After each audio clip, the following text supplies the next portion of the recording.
Hi everyone, it's me Lindsay with EquipMeOT here today to talk about using the bathroom with a knee scooter. This is a really common recovery tool for anyone dealing with lower leg injuries or surgeries. I myself used it after breaking my foot and then the following year breaking my ankle. So I have a good deal of experience with these and kind of a love-hate relationship with them. One of the places that I found it most difficult to use consistently was in the bathroom. These are great going in a straight line or where you have to turn a little bit, great out in the public and community, but they're kind of tough in tight spaces. So I wanted to talk about how I used it in my bathroom and kind of give you some breakdown on how to do it safely. The big thing about knee scooters is that they aren't the safest option if you have a lot of balance issues. They're pretty tight and they're turning, they're really rolly. So for some people, I wouldn't recommend using a knee scooter at all. And I certainly wouldn't recommend it in some bathrooms. Knowing the size and space available is really important so that you have a backup set of tools like crutches or a walker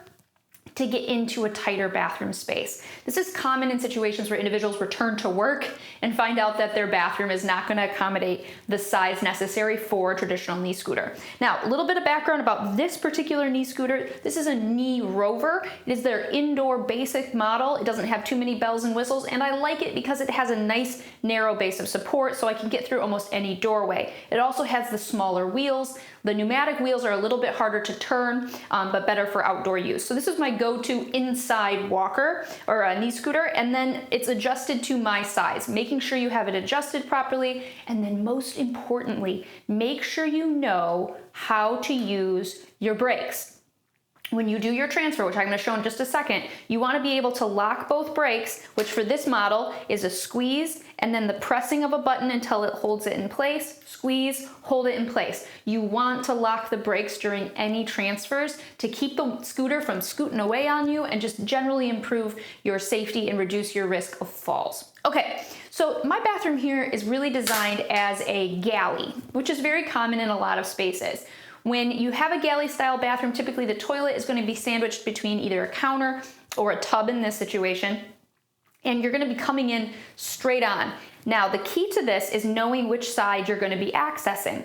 In this situation, I'm pretending my left leg is my injured leg. It's up on the scooter, so I would come in straight. So I'm coming in straight here. I want my non-injured leg closest to the toilet for the transfer. And as I approach, which I'm gonna do, I'm gonna scoot just about so that my knees are square in front of the toilet. So that is where I want to stop and lock my brakes.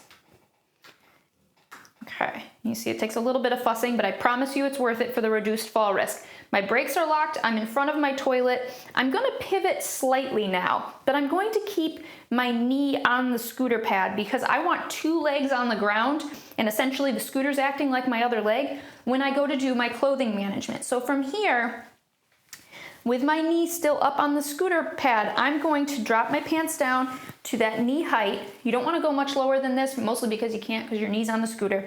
And from here, I'm going to reach back for the toilet. Now, depending on what type of toilet setup you have, I have my counter here. I'm going to take advantage of that. If you didn't have that, I would strongly suggest adding some support frame around your toilet, especially if you're really low like I am here. So now from here, I've got my counter on one side, I can use this pad on the other, and I'm going to swing my leg out, monitoring where my injured side is, and I'm gonna lower myself down very gently. If you've got a big boot on or something like that, from here, you can kind of adjust. You can even slide the scooter away just a little bit to give yourself a little more room. And here you can pull your pants down farther if you need to, but generally that's where you're gonna leave it.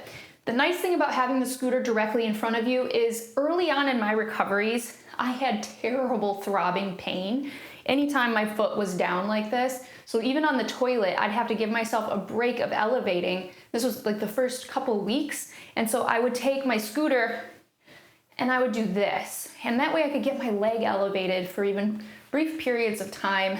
It was just a lot more comfortable. And I could just kind of sit here for a minute, catch my breath, use the bathroom.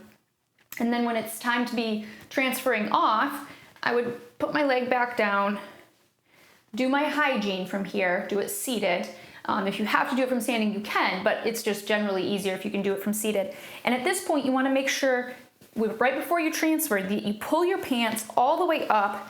And if you're wearing long pants, make sure that the side that's gonna go onto the knee scooter is pulled to where the knee of the pant is supposed to be. You don't want the knee of the pant down here because once you put it on here, you can't pull easily. So that's a super important piece. Make sure that you get the knee kind of where it's supposed to be on the pant.